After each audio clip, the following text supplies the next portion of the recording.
Yes guys, it's Tom here and welcome back to a brand new video on the channel. Now as you can probably tell, this video is a bit longer than usual, and that's because it's actually in podcast form. So obviously I'm uploading it on YouTube, but you don't have to watch the video, you can just listen to it because it's a chat with Andres Alfaro and Spiritual Athlete. If you don't know who they are, both their links will be in the description. They're two American YouTubers, football YouTubers who are trying to go pro as well, and we just had a chat comparing the US and the UK and the football scene in both the countries. So obviously I know it's a bit different, but I'm trying to bring you guys new content during this lockdown, this quarantine, and obviously it's the week of uploading, so I'm trying to vary it a little bit for the week. So I hope you guys do enjoy. Make sure you drop a subscription if you're new, like the video, comment down below what you want to see more of. Until next time, keep training. Welcome back, YouTube. Welcome back to the Brief Performance Podcast featuring Tom Allen's YouTube channel. So how are you doing, Tom Allen? I'm doing well, thank you, actually. How about you? Doing great, man. What about you, Andres? Doing well, man. Another beautiful day. Ready to get kicking. You guys didn't know, me and Andres are from the U.S. We live in California. We play in the, I wouldn't say top tier, but moderate, like in the middle. I play in the USL League 2. Andres, you can go ahead and introduce yourself. I play in the college system in the United States, so if you guys are interested in learning more about college, check me out. What about you, Tom Allen? Talk a little bit about yourself. I don't really know how it compares because obviously the two countries are quite different, but I play in the lowest level of professional football in an academy now that I've just got a scholarship for the next season. Awesome. You're talking about the difference in today's topic of the podcast or YouTube video is, comparing the difference between, youth here in the U.S. and youth there in England, of course. So Can you give us a brief, give us information, like what does U10 look like for you guys? It probably starts in around England. Most clubs start in around U5s. U5, okay. You want to start there? But that won't be serious. So that's probably majority of it is Sunday League. And then there will be some big clubs, say like Arsenal or the EPL clubs, but a lot of them will be just development teams. They're not allowed to sign anyone until U9s, which is when they sign something called schoolboy forms, which is like they're committing to the club whilst they're still at school. And then obviously there's still all the Sunday League stuff going on in the side. And because there's such a huge amount of clubs in the UK, there's loads of different levels of schoolboy forms and people playing in academy. They're called academies, but they're not necessarily actually an academy at that point until you reach U16, where you then sign a scholarship. Okay, so the leagues are, if I just go off where I am, because there's so many different leagues across the country, it's ridiculous. So obviously you probably guys, I don't know how much you know about it, but there's top 4 English leagues which most people know about, which is the EPL, the Championship, League 1 and League 2.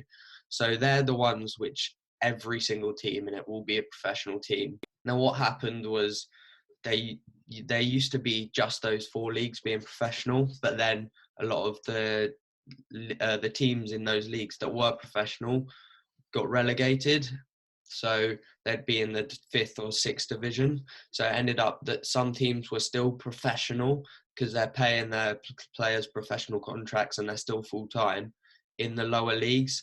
So it's kind of merged now, and the 6th tier is really the cut-off point, because if you're lower than that, there's no really pro clubs there. Awesome. Andres, do you want to break down our side? Okay, I'll start off with the pro side, how Tom did. So we have MLS, USL Championship, USL 1. Those are the 3 tiers. And then NISA Soccer League is tied with USL 1. And then it starts, those are the pro leagues. And then it starts with the semi-professional leagues, which is USL League 2, NPSL, and then the 5th tier, which is the UPSL. So we have like 5 kind of official tiers. Can you talk about the youth undress? I talk about the youth side, like where I'm from, because I'm sure there's other leagues across the U.S. It's very big. So where I'm from, the highest league was the Development Academy, U.S. Development Academy, but that's no longer here. So it's going to be most likely replaced by the MLS Youth Academy system. And then I'd say below the academy system would be the U.S. club system, starting with like NPL 1, NPL 2, NPL 3, and then going to state premier, gold, bronze, silver, copper, and then recreational soccer. That's how the youth system works out. Okay, Tom. Now we're gonna ask you questions about your pyramid. So how common is it to get on a championship academy? So it really depends, because in the UK there's categories for what you'd call an academy, and there's four categories. So there's Cat 1, Cat 2, Cat 3, and Cat 4. What will happen is they're based on productivity rates, the training facilities, the coaching, the education, and the welfare provisions. So they base them off all of that. So what you can do is, obviously a lot of the Premier League teams will be in Cat 1, but then there's also quite a few Championship teams in there as well. But there's some Premier League teams that don't make Cat 1, that don't have the facilities and all this of the other teams, and they're maybe in Cat 2 or Cat 3. So it really just depends on how much money and investment that a club can get, in what level they'll be. Yeah, we definitely get it. It's big out there, honestly. Like, but the question, to add on to the question, is like, could you just like go up to the facility? Like, let's say like I want to go to a Wolves facility, like back when they're in championship. Like, could I train with them? Could I ask, like? You'd probably get rejected. Like, I think I've heard stories where it's happened, but I'd say 1 in 100 times you'd get in, 99 times you'd get turned away, because majority of it will be through being spotted. So it's usually at the lower ages, is because they'll get scouts to watch the Sunday League games, because at that age everyone plays there, no matter what ability, because there's not really any big clubs you can't run an academy until U9s anyway, and still up to U12 or U13s there can still be like undiscovered people. So scouts will watch Sunday League games. So you're better to be in a suburban area or a urban area at that point, because there's more scouts to come watch you. I have a question for you, Tom. So I found that like pretty amazing how Premier League teams would not have the funds to get Cat 1. And then the second, I guess my question is, like, how is that even possible? How are they not getting Cat 1 if they're, they have all that money from the Prem?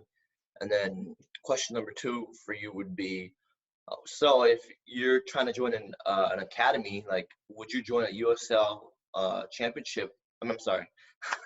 Would you join a championship academy over a Prem academy if the championship academy is in Cat 1? So in terms of the funding, I think it's also based on what facilities you have as well. So some people say they could have more money, but they don't tend to spend it on their youth academy, because maybe they'd just buy in players from abroad when it gets to that age, rather than bring players through their youth. So obviously there's the big teams, Chelsea this season have been using a lot of their youth players and bringing them through, whereas teams like Man City, they often don't use their youth players. Phil Foden's been on the bench for all the games this season and he's struggling to break through.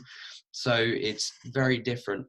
I think it just depends how much they care about their academy. It's not necessarily how much money.Maybe that is the case for some of them. A lot of it's done on just what they provide for their academies. So if I had the ability to join a Cat 1 academy or a Cat 2 academy, if there was a Cat 2 Premier League team coming for me, I'd probably choose the Cat 1 Championship team, because as much as the Premier League team may be bigger and better, there's more opportunity with the Cat 1, because not only would you be playing a team that's likely to bring you through, you're also getting more, you'll get watched more by other clubs as well. Yeah, you're at the higher level, so like Yeah, exactly. if you're doing well, like they're gonna look. You have other very important eyes looking at you, and like Yeah. you're almost getting ahead of the game, because these other players are playing Cat 2, you're playing Cat 1, like you're playing at that higher level, so that's better for you. Exactly. That's honestly crazy how you could, walk up to a team and they would like say no, like you can't come train I think that's pretty common, to be fair. out there. Yeah, That's not how it is in the U.S. that Yeah, would, you could say, can I come train to Cat 4 teams, and most likely get turned away as well. wow. Andreas, can you please explain like how it would be for us, So, and we work with the highest level of club teams for the youth is obviously the MLS academies. Mm-hmm. So, if you wanted to train with the MLS academy, like get a tryout, you'd be able to just ask, and you'd be able to attend a tryout. But obviously, you would probably need a recommendation from your coach. They'd want to get some like backstory from you. But overall, you can. For example, the San Jose Earthquakes is the closest team, MLS team academy near us, and Spiritual Athlete here simply just asked the coach if he could come on a trial, sent him like his resume, quote unquote, and got a coach recommendation. He was able to come out and trial with the top tier MLS academy. So that was quite good. Also, I have experience with trying out with academies. It wasn't an MLS academy. It was more of a club playing at like the academy level. And all you had to do was ask that coach to come out, and he would let you come out for a trial. So it was as simple as that. Yeah. So we find that kind of crazy, but also reasonable that, a Premier League club would just reject you because they're so high at that level. I mean, it's kind of understanding. I mean, I think it's also to do with the amount of players that there are in the UK, because obviously there's quite a few in the US as well, but because the UK is the national sport, everybody plays it. So if you came up and just said maybe you had a coach's recommendation, because there's so many clubs across the country, it could be any old coach. They wouldn't know whether they could trust it or not. So you'd have to really, really have great connections in order to get yourself a trial. That's a good point you bring up. Another thing I want to say was like, yeah, over here in the U.S. we say like the soccer world is so small, like everybody knows each other. Mm-hmm. Is it not like that in the UK? In the UK, if you're a male in the UK, if you don't play well, as we call it, football or soccer, then you're usually considered a bit strange, because it is literally everybody does it.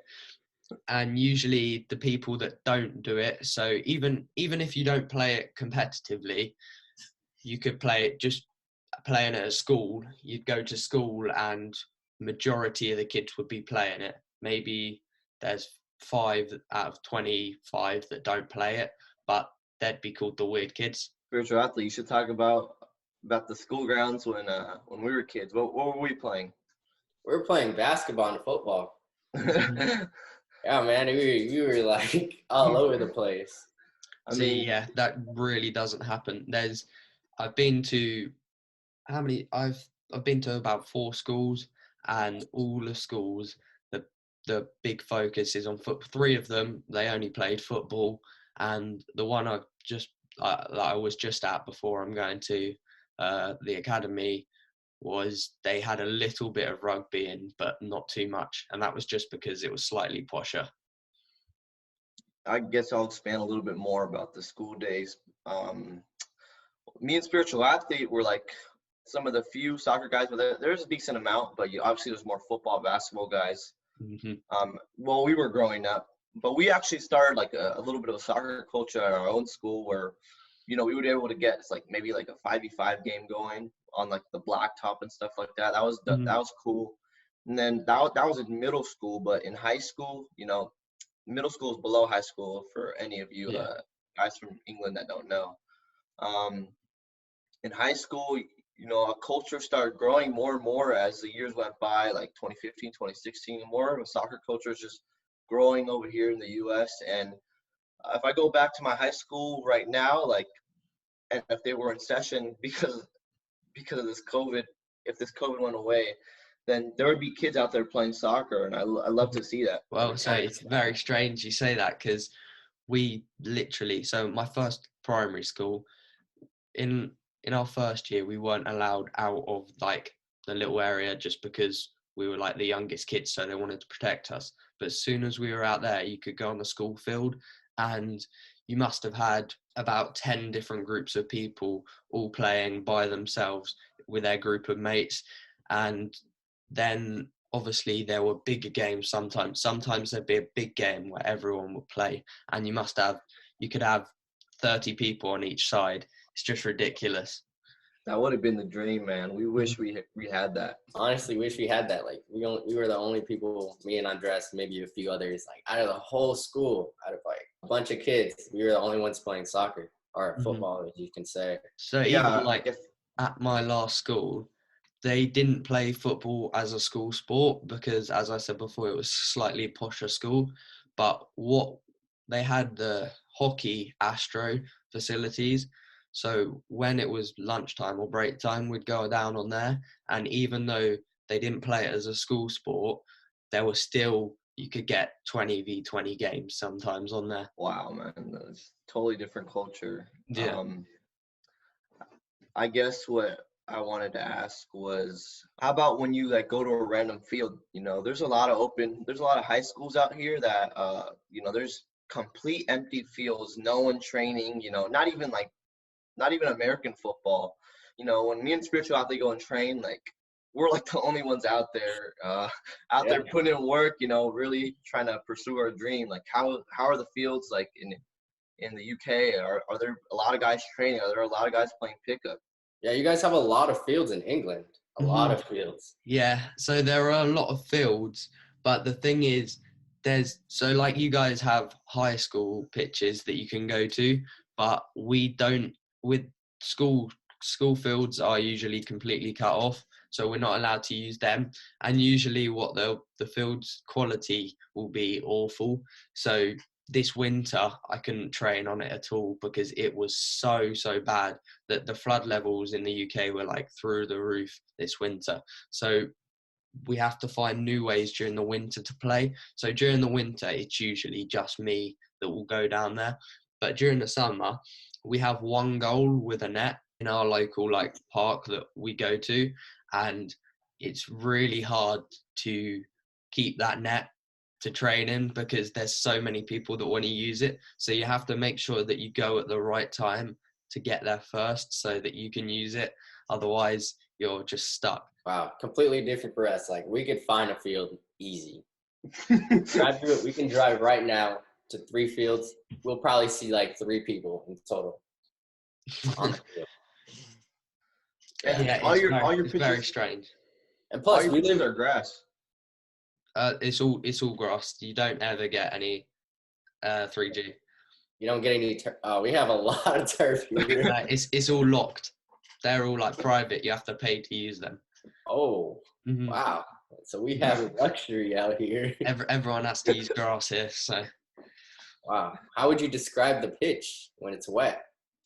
See, even in summer, they're not good. Luckily, we have, because at our field, it's hard to explain, but there's a football pitch specifically, and then there's just a lot of grass anyway, and then there's a random, so the football pitch doesn't have the nets up because they want to protect them, but then there's a wooden goal that's quite old with square posts, but that's the only one with the net. And the pitch is kept in really good condition. So if you wanted to do like dribbling or passing, you'd go and do it on that pitch. But then if you wanted to do shooting, you'd have to do it over by this goal. And because in winter it gets so wet and muddy, when we train on it, we like makes holes in the ground, so that now after years of doing that, in the summer when it like solidifies, it's now got like dimples and bobbles everywhere. So you roll a ball across it, it'll so many times it will just bounce up to knee height without doing anything. That's crazy, because over here, like, we can literally drive to a field right now.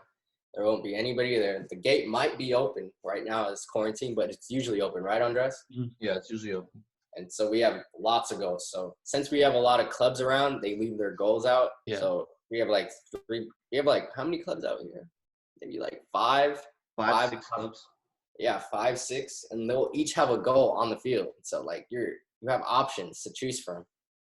See, it's weird because like, say, I don't know how it works out there, but like Sunday League is a big thing in the UK. So there'll be lots and lots of clubs, and there'll be lots of goals as well that you could use. However, they all, for some reason, all teams just take their nets down because they want to protect them for the actual games. So there's lots of pitches you can go and use, but so many of them are just the frames of goals and that's it. And it's really, really hard to get one with a net that's good, because even the net we have at the park, it's got holes everywhere you want to put it. So if you were practicing penalties, you want to put it either bottom corner and you want to put it with some power, the holes are exactly where you want to put it. So it's so frustrating. Yeah, that's how you know you're gonna make it. So going back, like how common is it to climb up the youth ladder? Like how common is it? How fast can I climb it up? It's not as difficult as you would think, but you'd have to do it from an early age. So for me, my story is completely different because I never had the ambition to play professionally until I got injured last year. And that really made me realize that what I want to do is play professionally, because I hated not being able to do anything then. But with other people, it's a bit different, because usually if you'd go to a school in England, so a secondary school, which is like it's like between the ages of, some of it is middle school, some of it's high school. It's not split like your guys is, but you'd usually have, in every year there'd be one kid out of maybe 120 that was playing in a professional academy, whether that be Cat 3, Cat 2 or Cat 1. Obviously it depends on where you go in the country, because some places there's not academies that people can play in, but yeah, there's usually like that one kid in every school and every year. Okay, there's that one kid that reaches the level. Well, they don't often, it's not necessarily that they'll always make it to playing Premier League or whatever, because lots of kids get dropped, or that it's harsh in the UK. They get cut and that's the end of their career. But there's always the one that will be in the academy. So like at my previous school, there was one who was playing for Brighton. At the school I went to before that, I had a mate, he was playing with West Brom. So there's always just one in every year. Now there can be other good footballers or soccer players as well, but they won't be playing at that level. So they could be, I don't know, in that 120 kids, 50 of them could be playing competitively on Sunday League level every single week. But there's very few that are in academy systems, and it definitely changes when you hit under 16s, because people in school, so when we finish school we'll be like 16. That's secondary school finished. Now you have to stay in some form of education until you're 18. There's the form of education you can go in. There's apprenticeships, and then there's things called colleges, but it's not quite the same as your colleges. So it will be like a specific school designed for 16 to 18-year-olds only, and they're working on things that you want to do in the future for your job. And then that at that age is when football academies come in. So that's what I've been offered a place at, is the scholarship with the teams at that age. So that's when they, rather than signing their schoolboy forms, they sign an actual form with a team. So it's whether a lot of kids that you know that were playing. So that one who was playing with West Brom, I don't know whether he still is or not because I haven't kept in contact, but he could be cut at that age because a lot of them are dropped and only a few of them are signed on to go into the next stage of the academies. Oh, there's stages in the academy. It's done by age, but as you're signing your schoolboy forms, they're renewed every 1 or 2 years. So they can drop you once your forms run out if they don't think you're good enough. But when you hit 16 is the big decision. Most people, if they stay on, they're looking to go professional. If they don't, then they're probably not. That is nuts, man. Wow. That's honestly crazy. Like here, you can just jump from anywhere. Here, it's more like, okay, I may have not made the MLS, DA, whatever. I'm going to go to play at the highest level of club soccer, and then I'm going to go to college. And then out of college, in my 4-year career, I'll have like teams maybe looking to draft me. Not that common, but I'll definitely have some second tier USL championship trials, like teams actually looking at me, and I'll become a professional. Obviously, it's more competitive, and they pay way more over there, so it's obviously different. I think it might also be because you guys have college soccer where you're still considered a young player when you're out of it. In the UK, a young player now are 16, 17, 18 or 19. Once you've hit 20, you're really not much of a young player anymore. And how common is that to get a professional contract? So after the contract, like 20 to 21. How often? 20 to 21, it's still common, but because you'd have to have been in an academy throughout. If you're 20 to 21 and if you just decided you want to play, it's extremely, extremely difficult because there's very little routes to go through. What you want to be doing in your youth is building your way up. It's like climbing steps almost. And if you're 20 to 21, you're at the bottom of the steps and there's a 16 to 17-year-old on the last one. So it's very, very hard for people to then support you as that 20 to 21-year-old rather than this 16 to 17-year-old. That's crazy. Mm-hmm. So like here, we've had a few friends that went pro, like what, 26, 27? 26 first professional contract. 26. That is unheard of in the UK. Like, I don't think, if you haven't got one by 23 or 24, most people give up. Okay, a big question. So a lot of your teams have U23 teams.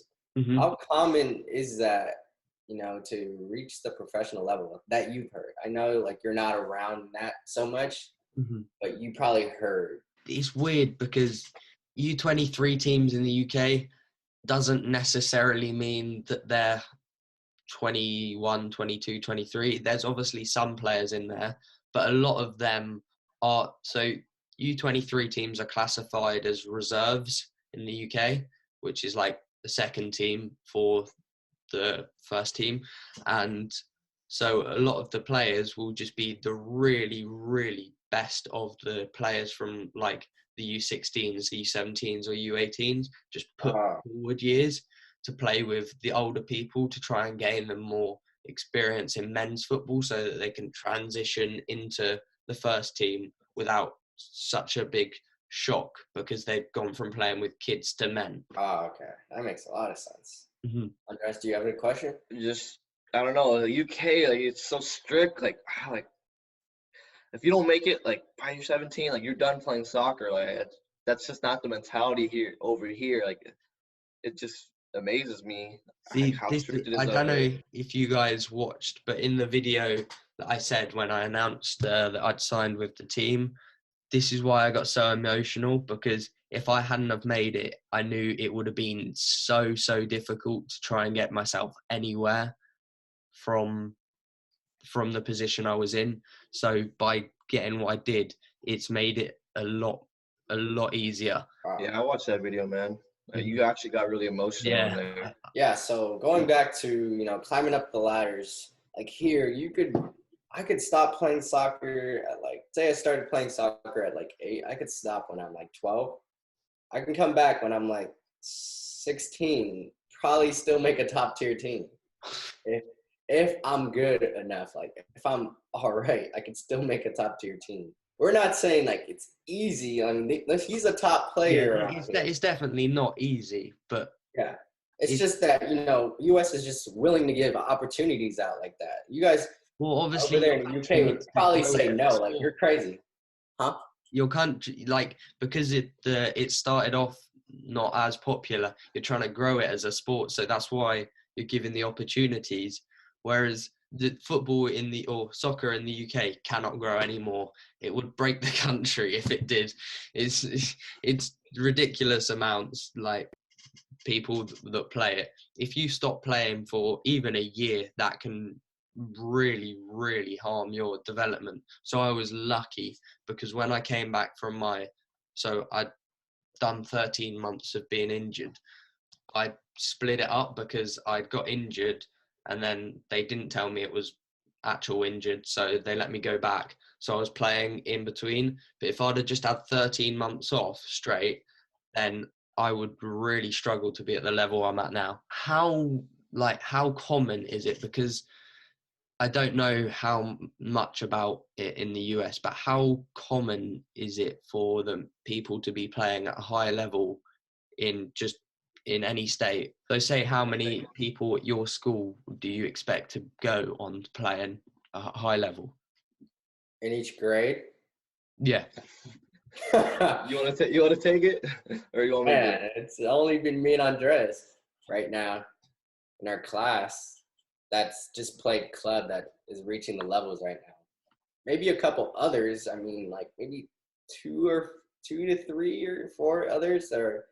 I mean, I live in a different city than Andres, so we're pretty far apart, and we're the only two that are climbing. Not, I wouldn't say only two. There's a couple others. We're the only 2, and others climbing up the ladder. Andres, you can add on to that. I'd say maybe 5 to 10 other players climbing up the ladder, at least playing at the USL League 2, which is the stepping stone into getting into pro, or at least playing in college. So about 5 to 10 people, still climbing that ladder. We're including college. Yeah. So there's more. There's a big pool. It may be 6 or 7 cities together. They're pretty decent size, but it's so jam packed in that. We're from California, the Bay Area, so I mean there's a lot of population. We're talking about maybe 10 kids going to the next level. Yeah. Okay, that sounds good. But that's not professional. If you go down south, there's more players. Okay. Yeah. So does it vary on region? Yeah. The closer you are to an MLS team, probably the more competition.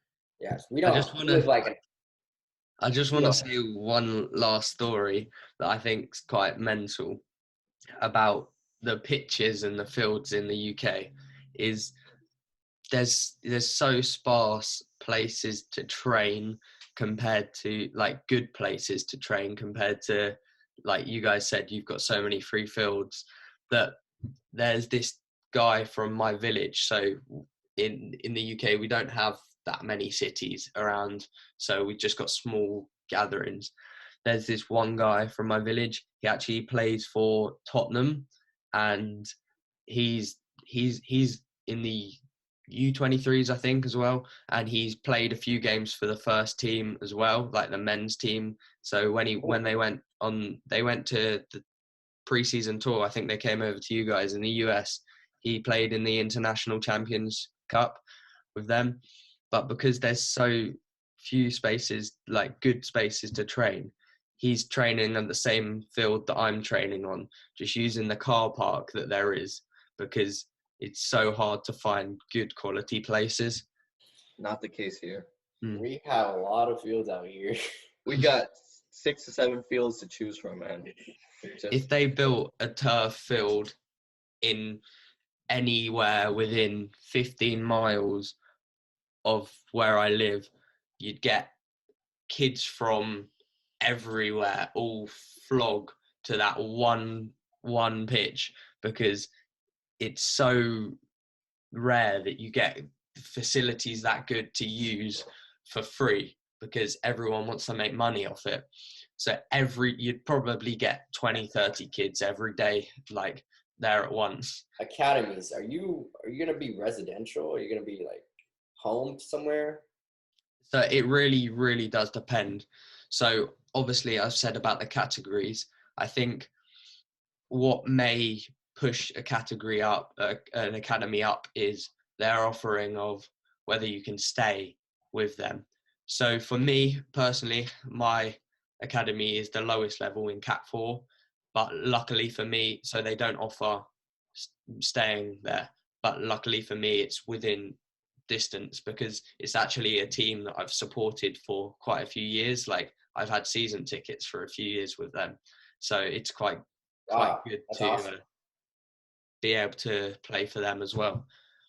So that's nearby, but I think there are quite a few, especially when you go up the categories, academies that offer facilities where they're called digs in the UK, where you can stay. You said Digs with a G. Oh. Okay. Okay.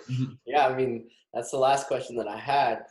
How's it going, YouTube? My name is Alfaro. Welcome back to the Brief Performance Podcast. This video is going to be going on my channel, Alfaro, and as well as Tom Allen's. I don't know. We'll start off by introducing Spiritual Athlete first. What's going on, guys? Spiritual Athlete here. I'm from the U.S. I currently play in the USL League 2, 18 years old, just looking to be professional. That's it. And I have a channel, Spiritual Athlete. Go check it out. I'm Tom Allen. I'm from the UK. I'm 16 years old, and I'm going to be playing with a professional academy starting next year. I've got a channel as well, so make sure you subscribe. All right, that brings me to the topic of today's video, and that's about going pro in the USA versus going pro in the UK. So I guess we'll start off with the UK side. Tom, go ahead and talk about what are the first steps in going pro in the UK.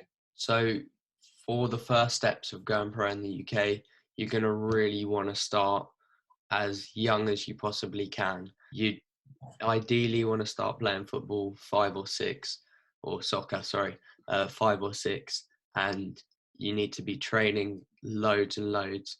And the best scenario you can get is by U12 or U13 being scouted from there. If not, you've got opportunities from U16 to join an academy at that point. But once you get past that point, in very, very difficult place to try and get pro from that point, because there's very little routes through once you've got past that age. Okay. I guess, Spiritual Athlete, you can talk about how to start going pro, at what age you should start at in the United States.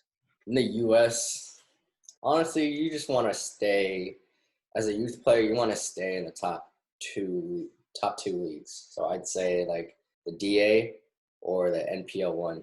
And then if you want to go from DA to college, you can. If you want to go DA to, because some DA teams have MLS, they're MLS DAs, so you could flood through their systems. They have MLS teams have obviously the MLS team. They have USL League, USL Championship team. They have USL League 1 teams, USL League 2 teams. They have NPSL teams sometimes. You can honestly just hop on those leagues and climb your way up. That's the way that I see you going pro. Also, to add to that, age-wise, obviously start as soon as possible. I started when I was 4 years old playing football or soccer. But, I can see in the U.S., if you were to start at age 8, I mean, it would definitely hurt you. But, it's not completely ruling you out of going pro. In the UK, I think you talked about that. If you're not starting by age 4, 5, 6, it just extremely hurts your development, like 1 year, right? Yeah, it's not necessarily that it's impossible, but you just lose because if you start at age 8, that's when you're building your foundations. You lose that opportunity because it will probably take you, say, 1 or 2 years to develop. You've then only got 2 or 3 years to possibly be noticed by one of the big teams. Whereas if you start at 4 or 5, if you've developed by your 6 or 7, then you've got 5 6 years to develop and get noticed. So it just helps you a lot. Okay, so the next thing I wanted to talk about was just a brief summary of the professional leagues in each country, just to talk about the opportunities there are to play professional in each country. So I'll start off with the U.S. Tier 1 MLS, Tier 2 USL Championship, Tier 3 the NISA Soccer League, and also USL League 1. And that's where the pro leagues end. So there's 4 professional leagues in the United States. So the opportunity is starting to grow out here. And then I guess I'd mention the lower league football, it's still very competitive. We got the NPSL and then the USL League 2, very high level stepping stone leagues to go into pro. You have like a lot of college players playing in there, like a lot of talent in those semi-professional leagues can go and hop in maybe a third tier team. Like they have the ability, they just haven't made that big breakthrough yet. And then the 5th tier UPSL, very similar to the 4th tier. It's just I wouldn't know how to separate them except by level. Just the 4th tier is just a little bit higher of a level than the 5th tier. Tom Allen, you want to talk about your system out there? So in the UK, I think because of the money that's in it over here, because of the popularity, that there's a lot more leagues that you can play in. So obviously, what most people know, there's the EPL, there's the Championship, League 1 and League 2, and they just go down each step because they're national leagues, like the whole country's involved. And then so that's called the Football League. That's grouped together as the official Football League. And then underneath that is the National League, which is also an entire country league, but that's just below that. So the top 4 are all the teams will be professional. And in the National League, you'd say 75% of the teams are professional. You might get 1 or 2 that aren't. They're still semi-pro. And then step 6 is the National League North or South. So it splits in 2 at that point. The north of the country go into a league and the south go into the league. And at that point, you can be professional or semi-professional. It really depends on the financial situation of the club. That's like the cut-off point for professional teams. If you go below that, then people won't be willing to pay like enough for it to be professional. But then below that is semi-professional. But semi-professional can class from the 7th tier of English football. It goes all the way down to like 12th tier, and it just gets smaller and smaller divisions for areas of the country. So they're all semi-professional leagues. But what's mental is, so say the team that I've joined next year, they're 6th tier. So you wouldn't expect them to get that many people, but they can class as professional because they still get 2,000 plus people come to watch a game, and sometimes they get 3,500 come watch. So that's why they can afford to be professional, because of the amount of people that come to watch and the support that they can get. That is insane, man. Rother, you want to talk about the fans over here on this side? The fans, obviously MLS has a lot of fans. USL Championship has a lot of fans as well. Where it comes down to not having that much fans, I'd say League 1. I mean, look at NISA, man. I went out to an Oakland Roots game in NISA League 3rd tier, 6,000 fans. So it can honestly vary, but those lower league football or professional leagues, they're honestly pulling in a lot of supporters, and I like to see like 6,000 at a third division team in the U.S. That's pretty good. But obviously, once you get off of that professional level, when you start going to USL League 2, and NPSL, it's just virtually no fans, just your family watching. Yeah. See, that's so different here. That can be the semi-professional teams. So you can get, I'd say, if you get step step 8 or something like that, you can still get 500 people show up to watch you. Wow. And that's like people from the village, right? Yeah, it's just like majority of people will support their local team. So that's why it's good to be based in a big town or village, but even if they're not, they'll still get quite a few people come because they support there. So everybody, it used to be, not so much anymore. It used to be you support your local team, and that's how it is, whether one's a Premier League team or whether one's a Step 6 team. You used to be like that. Now it's changed a little because people just want to support the winning teams. But because of that history, there's a lot of the older generations, say the people that are 30 plus, will still go and watch the lower teams. Hence why I can play for a team that is Step 6 and still gets 3,000 people come watch on a Saturday afternoon. That's awesome. That's a lot of commitment from those old people. Yeah, it's good though. There's luckily they end up bringing their kids along, so it will stay in the roots of the club. Oh yeah, definitely tradition. Okay, I guess I'll talk about the next thing. We'll talk about the pathways into going professional here in the U.S. I'll let Spiritual Athlete talk a little bit about different pathways you can go professional. Mm-hmm. There's 2 pathways. One, you don't go to college, and one, you go to college. I'll have Andres talk about the one you go to college, right? So I'll pick. So what I would talk about on the college side is, it's really, really like the issue is, how do I say this? They're trying to push for college soccer to be the main thing. They've been pushing that for years because American football has that, basketball has that, all the other sports have, this college system is where they're grabbing all their players to go professional. So they're really pushing college soccer. I would say throughout the years, there's been a little bit of a shift because they are signing young players, 16, 17, in these MLS clubs. But basically, essentially, you're getting recruited when you're 17, 18, out of your high school. And that's the highest level of mandatory education in the United States. If anybody from the UK doesn't know, they're recruiting these kids around 17, 18 to go play in universities, which honestly has pretty good competition. It's almost simulating a pro environment without getting paid. That's how I feel. We're training 6 times a week, maybe 5 times a week, and then a game on the weekend, a game or 2 on the weekend. So, it's a 6 time a week ordeal. Very professional environment. We have our own field. We have a lot of great equipment. We have 3 coaches, goalkeeper, assistant, head coach. It feels very professional. We have a team vans, etc. So the college system is almost an extension from high school. It's almost like a second chance. Maybe those players that don't have the skills to go pro directly, are able to experience that professional environment with another 4 years after your high school.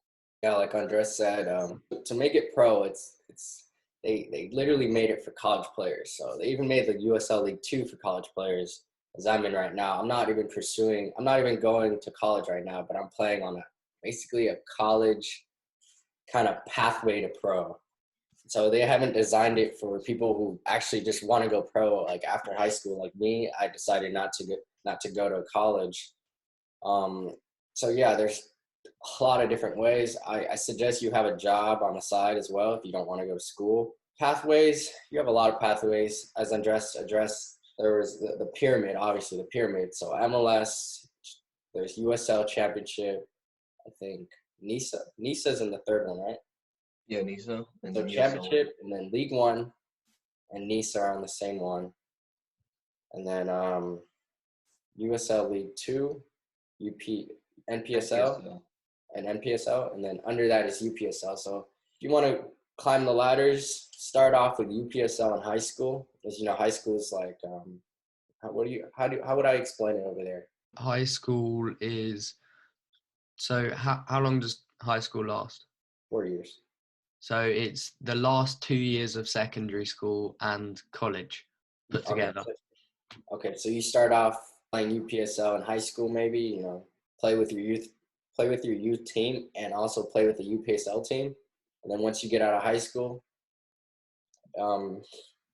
keep playing UPSL and maybe hop on a USL League 2, because you want to be on the USL League 2 side. You want to be in the USL side. So you want to climb up USL League 2, League 1, Championship.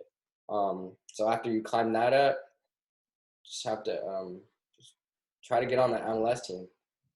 And getting on the MLS team, it helps when you're on that MLSDA. MLSDAs are academies. So kind of like Arsenal has an academy, Chelsea has their academy. MLS teams have their own academy. So I try to be on that as much as possible, because they also have options. As I said, they have options. Some of their teams are in different leagues, and you could develop in those leagues to get to the top one, which is MLS. All right, perfect, man. We'll talk a little bit more about how to getting into college, how to pursue the non-college pathway. Let's let Tom have a chance to talk about, the steps to going pro in the UK. So obviously, as I said before about starting early, once you're in a professional environment from the young ages, i.e. from U9s to U16s, you'll be playing in what's called an academy, and you'll be signing forms every few years just to making sure that you're good enough, and if you're not, then they won't let you sign forms. But the biggest opportunity from that point is when people do post-16 academies, basically, which are where you can get into the youth systems of professional teams. Now, if you're already signing schoolboy forms with like Arsenal or something, and then you're good enough, they'll take you through. If you're not good enough, they'll drop you.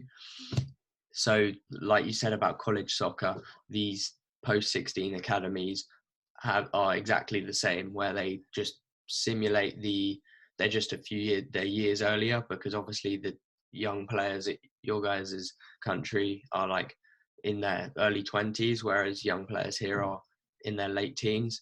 So what they'll do is they'll just push it a few years earlier. So it's not necessarily the same ability, but it's the same environment where they just push professionalism on everything. So they'll give you everything you need, all the facilities that a professional men's team would have. But if you don't make the academy system, it is possible once you're 16 to make it, but it's extremely difficult. At that point, you're really going to have to find your own route, because there's not really any structured ones. But probably the easiest way would just be work your way through the leagues, but you're going to have to work from semi-professional leagues, and you want to be playing men's football semi-professionally as early as possible and just work your way up, because if you don't do that, then you're going to really struggle to make it anywhere. I want to add on to what I said.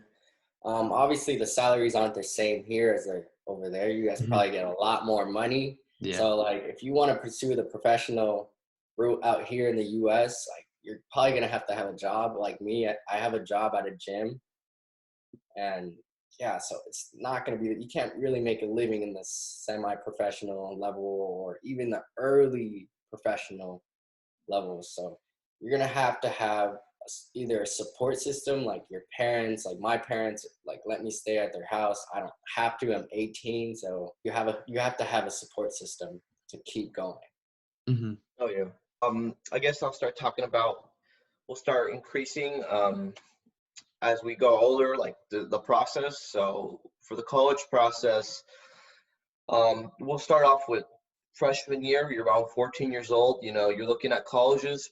But by the time you get to your senior year, you're maybe you're 17, 18 years old. You should be contacting college coaches,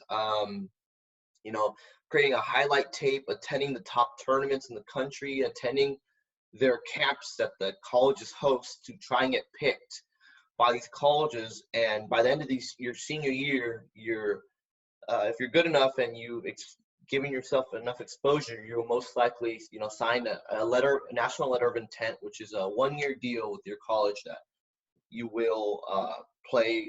You will go to their university and you'll play for their team. And from there, you're going to spend 4 years at this college. Obviously, if you choose to, you can obviously quit. And I've seen players quit and they only play 2 years go and pursue a professional contract. They don't like school for whatever reason. But, a lot of players like to spend their 4 years there, professional environment, you're not getting paid. But after they're out of college, the MLS draft, it sounds awesome and everything, but majority is that, this is being generous, I don't know exact numbers, maybe 2% of college, 1% of college players are getting drafted to go in the MLS. And that's just such a small number, so that's not really realistic. So you're gonna have to be looking straight out of college. You'll be having to looking to get trials with these Division III teams and Division II teams. And they'll look at you if you have some college experience. And also, when you're in college, during summertime, the USL League Two was made for college players, so you're gonna want to have that experience under your belt as well. And once you have the USL League Two experience and college experience, you'll have recommendations from your college coach to get exposure and trials with these teams. Also, a little bit to talk about is, maybe joining an agency like, Path to Pro Soccer is an agency around where we're from. And I'll go ahead and pass the mic to Yeli to talk more about, Path to Pro. He's really involved with that. And he's also using that. He's also using them in his process to try and go pro. Yeah, Path to Pro. I have a combine that's coming up pretty soon. A bunch of professional teams that are coming. Yeah, definitely Path to Pro is the move out here in the U.S. because, again, like U.S. soccer funded the NCAA basically to help get players out from the NCAA into the MLS. And so, yeah, and adding on to what Andres said about the MLS draft, like you said 1 or 2%, Andres? 1%, maybe even lower, bro. Yeah. And plus, like, those guys are going on to MLS teams and trying out, and they're being put on USL championship teams. Yep. So, like, it even goes lower than that. So I would definitely have a plan. Like, you don't want to go into college for 2 years, because if you're really serious about it, you don't want to go into college for 2 years and then quit. You want to have a plan. Like, those 2 years that you used in college, you could have used it to try to get opportunities. Those 2 years are crucial. Those are important 2 years. So you're either all in or all out of college. That's what I think. Interesting opinion. I've seen guys do it different ways. I've seen guys be like, no, school's not for me, man. I have these 2 years of experience in college. It'll help me out. I'll go ahead and try to pursue a pro contract. But, your opinion, honestly, it's your opinion. I would say it's wrong or right, man. Soccer is a game of opinions, guys. Anybody can have their own opinion, and different coaches and players will think one thing is right, and other people will think another thing is right. So I guess, Tom Allen, you can go ahead and continue talking about your process. I'm going to start from when you get into the post-16 academy, because that's the most common. So what will happen there is, like the college, you'll just do instead of 4, it will be 2 years there, where you'll train and act as a professional, and that's the 2 years that are mandatory. They can then offer you a 3rd year as an extension if they like you. You're not likely to be offered that if they don't want you, but you can then do that as well. But what these academies will do is, it's mainly going to feed their first team. So if you're good enough, once you've got that 3rd year extension, in that 3rd year, they're looking to push you into the men's team so that you can be playing in the professional team at that point. If you then leave the team after the 2 years, or even after the 3rd year, and you don't get into the men's team, then you're going to have to find a new route for it, because you might have to drop down a level, play top end of semi-pro, and work your way back up. But you're really looking to be offered a contract once you've hit the end of your time in these academies. Say if you were in a Cat 1 academy, which is the top tier in England, say you were playing for Man United, let's say, and then they didn't want to offer you a men's contract, you could then drop down, I don't know, maybe play in a League One or a Championship. You could get offered a contract by another team somewhere else. So there's still opportunities, but it just makes it a little trickier. So that's why it's good to be in one of these academies for a team you want to play for. So obviously once you've hit the men's team, then it just becomes a thing about transfers and stuff like that in men's football. So it's not quite because you made it pro at that point. It's just, if you want to make it further, you just get transfers, you play well, and you get transferred again. That's a big difference, I think, between us. There's no transfer fees in like the NISA League, USL League One, USL Championship. Like you're not going to pay $100,000 to buy this player. It's more like, okay, you're on a 1 year deal or 1 year or 8 month deal, and once your contract's up, like we as a team decide either to resign you or we're going to let you go. And if they let you go, you're most likely just going to look for another team, another professional team set up, and they'll just sign you on a free transfer. There's none of that paying stuff. But yeah, I guess we'll continue talking about the next thing I want to talk about was age-wise. Here in the U.S., you're 22 years old. You're still able to go pro. People are not laughing at you for trying to go pro. I had a friend, 26-year-old, first professional contract. Mental story, but I'll let Tom talk first. Talk about, the age-wise. What ages are they looking at? There's not an age that you should stop at, because if you still really want it, obviously you can go for it because that's your dream. But it's just extremely difficult. Here, they really, really looking from 16 all the way till 19, and maybe some 20-year-olds, that's a bit iffy. But once you've hit 20, 21 and you're not with a team and you want to go professional, unless you are a free agent because you've just not signed a contract and you've come from maybe Manchester United, then you're going to really struggle to push yourself through the leagues. There's obviously stories, but people will have to start at the low leagues and then they'll have to work their way through using the transfer system, which obviously, because it involves money, is going to make it a lot harder to progress further and further up, and especially if you start at such a lower age. Also, because it involves money, your value to a lower team could be more than it is to a bigger team, because if a bigger team sees you and you're 23 and you're a star man for a lower team, but there's a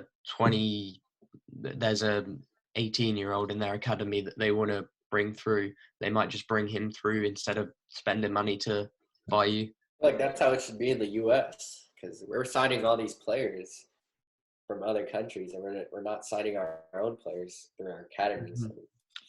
That's something that's definitely changed. I mean, going back to the topic, Andres, you can go ahead. The next thing I wanted to talk about was finally recapping it, what to do specifically when you're out of college. So most likely when you get out of college, obviously you're not going to be drafted. That's just the top D1 players, that are going to national championships, and the top colleges are getting drafted. But realistically, what you're looking at is playing semi-professional football and, maybe joining an agency like Path to Pro, joining these combines and, looking for trials.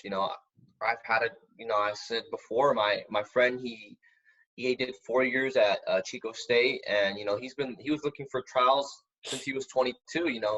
He went out overseas and, he was getting paid like bare minimum, not like bare minimum, but, he was getting paid 3 meals a day, some housing, just to survive, and you may be looking at opportunities like that out of college.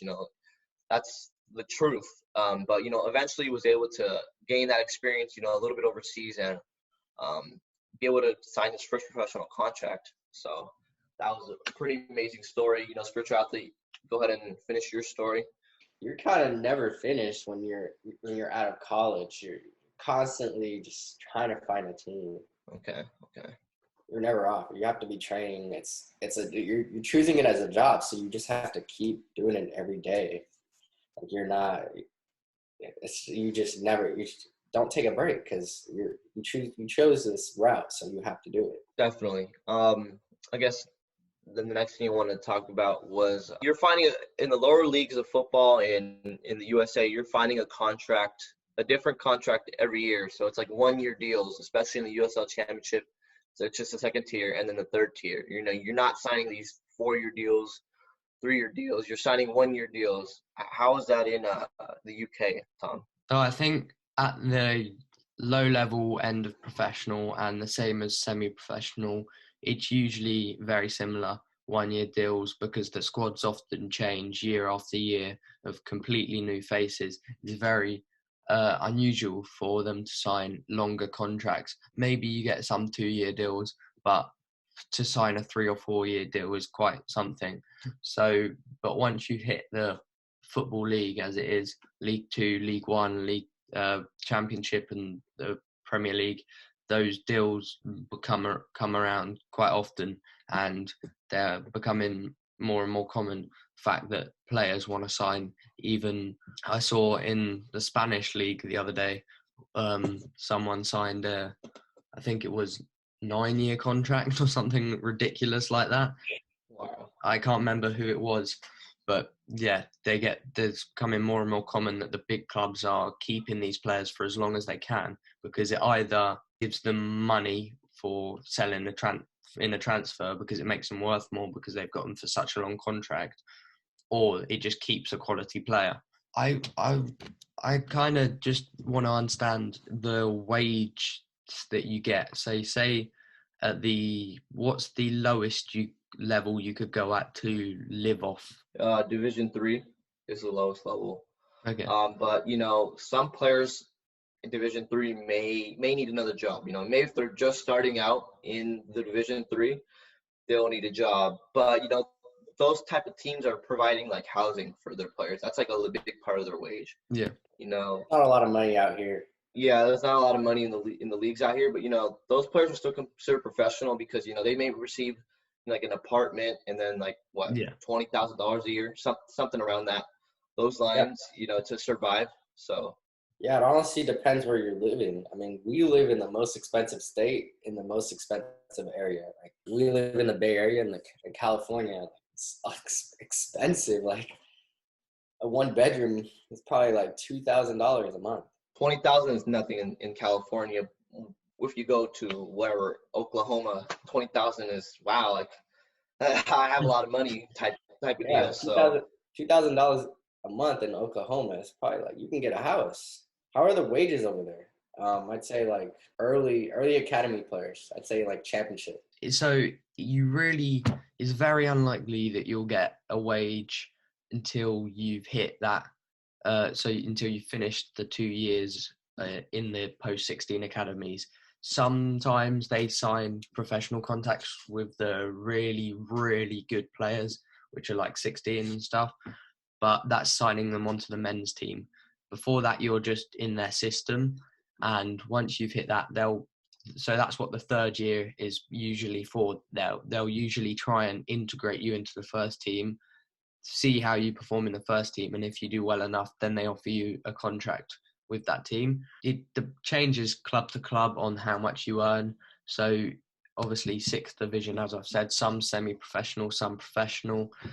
So the players will earn probably just enough to be all right. They probably want another job, but that's not because they need it, but just because it would help them to live a more comfortable lifestyle. All right, guys. So this has been the difference between going professional in the United States and in the UK. Spiritual athlete and Alfaro, Tom Allen. Make sure you guys check out all our channels. Links will be in the description. Hope you guys enjoyed this talk. That's it, guys.